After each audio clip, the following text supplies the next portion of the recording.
Туғандар, азыр біз Алай районының Талдысу айылында тұрабыз. 22 май. Азырқы болып отқан ауыр айы.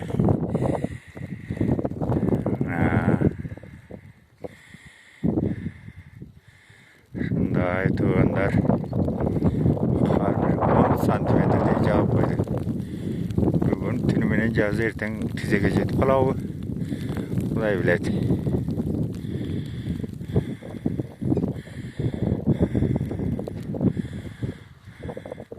Шындай ұрғанақтаған қар.